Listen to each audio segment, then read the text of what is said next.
کیا زیادہ مال و دولت کمانا غلط بات ہے؟ اپنے کام میں شریک اور پارٹنر کس کو بنانا چاہیے؟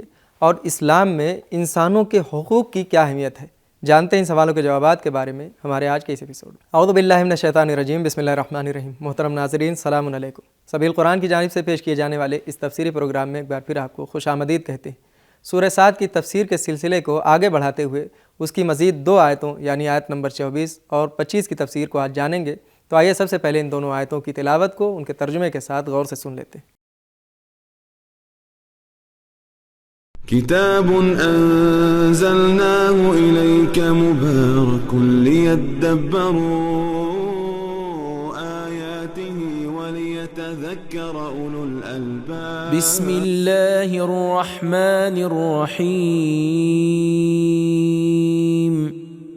قال لقد ظلمك بسؤال نعجتك إلى نعاجه وإن كثيرا من الخلطاء ليبغي بعضهم على بعض إلا الذين آمنوا وعملوا الصالحات وقليل ما هم وظن داود أنما فتناه فاستغفر ربه وخر راكعا وأناب فغفرنا له ذلك وإن له عندنا لزلفى وحسن مآب۔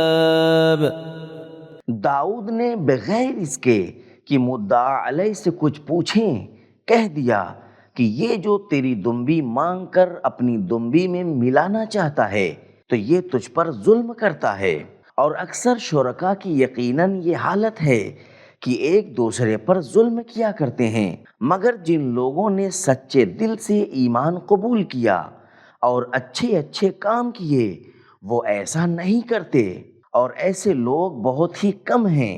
یہ سن کر دونوں چل دیے، اور اب داؤد نے سمجھا کہ ہم نے ان کا امتحان لیا اور وہ ناکامیاب رہے، پھر تو اپنے پروردگار سے بخشش کی دعا مانگنے لگے اور سجدے میں گر پڑے اور میری طرف رجوع کی، تو ہم نے ان کی وہ لغزش معاف کر دی، اور اس میں شک نہیں کہ ہماری بارگاہ میں ان کا تقرب اور اچھا انجام ہے۔ خوبصورت تلاوت اور ترجمے کو سن لینے کے بعد ان 2 آیتوں کے نقطے کو بھی غور سے سن لیتے ہیں۔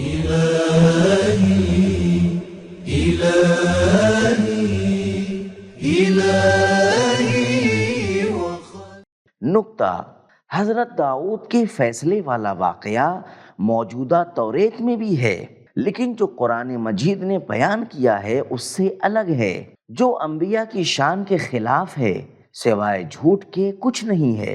اشمعیل کی کتاب توریت کی فصل نمبر 12 میں ہم پڑھتے ہیں، ایک شخص جناب داؤد کے مشاور کے پاس آیا اور کہا، ایک شہر میں 2 لوگ تھے، ایک امیر تھا اور دوسرا غریب۔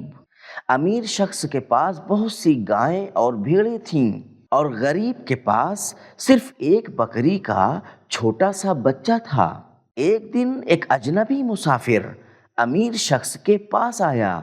امیر شخص نے کنجوسی کی وجہ سے اپنا مال خرچ نہیں کیا، بلکہ غریب شخص کے بکری کے بچے کو ذبح کر دیا اور مسافر کو کھلا دیا۔ اب داؤد کا فتویٰ اس بارے میں کیا ہے؟ جناب داؤد غصہ ہو گئے اور کہا، جس نے یہ کام کیا ہے اس کی سزا قتل ہے، اسے چاہیے کہ 1 بکری کی جگہ 4 بکری دے۔ تو سوال کرنے والے نے کہا، اے داؤد، وہ کوئی اور نہیں بلکہ تم ہو۔ داؤد سمجھ گئے کہ سوال کرنے والے کا مقصد یہ تھا کہ جب تمہارے پاس اپنی زوجہ تھی تو پڑوسی کی زوجہ کو دھوکے سے غصب کیوں کر لیا؟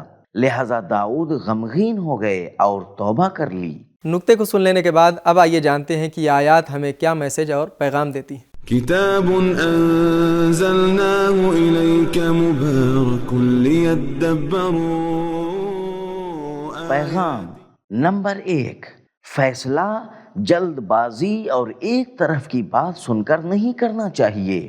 جناب داؤد نے ایک آدمی کی بات سن کر فیصلہ سنا دیا اور کہہ دیا، لقد ظلمک، اسی لیے اللہ سے معافی مانگی۔ نمبر 2، زیادہ کی چاہت ظلم ہے، چاہے انسان زیادہ پانے میں کامیاب نہ بھی ہو۔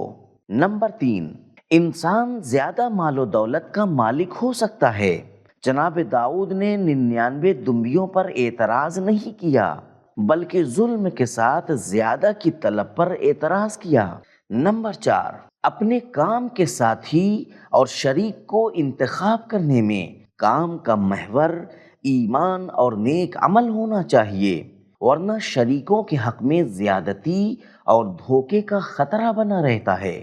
نمبر 5، ایمان اور نیک اعمال دونوں ایک ساتھ ہوں تو کارساز ہے۔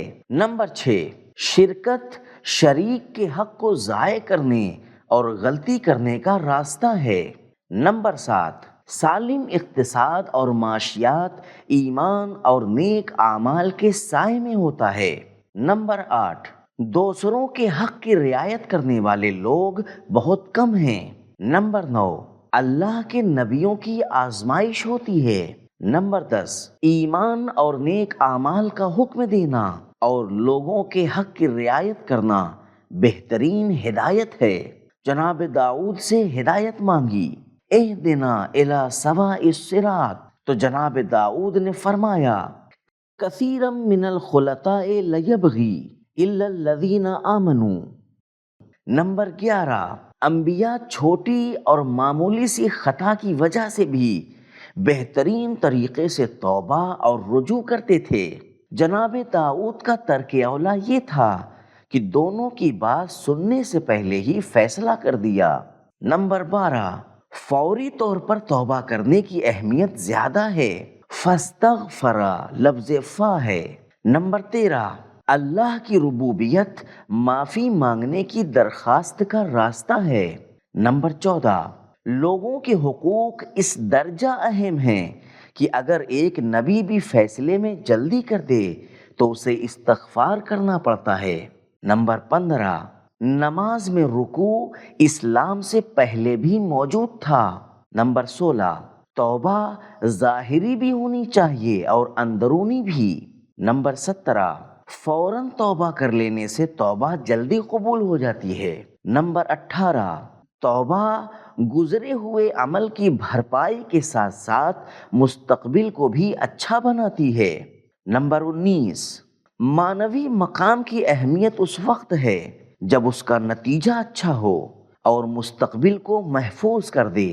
نمبر 20، کبھی کبھی کسی شخص کو دنیا اور آخرت دونوں مل جاتی ہے۔ تو محترم ناظرین، آج کی ویڈیو میں ہم نے یہ جانا کہ زیادہ مال و دولت کمانا غلط بات نہیں ہے، بلکہ ظلم کے ذریعے زیادہ مال و دولت کمانا یہ غلط بات ہے۔ اپنے کام کے شریکوں کو انتخاب کرنے میں انتخاب کا محور ایمان اور عمل صالح ہونا چاہیے، ورنہ شریکوں کے حق میں زیادتی ہونے اور دھوکے کا خطرہ بنا رہتا ہے۔ اور لوگوں کے حقوق اس درجہ اہم ہیں کہ ایک نبی بھی فیصلہ کرنے میں اگر جلدی کر دے تو اسے استغفار کرنا پڑتا ہے۔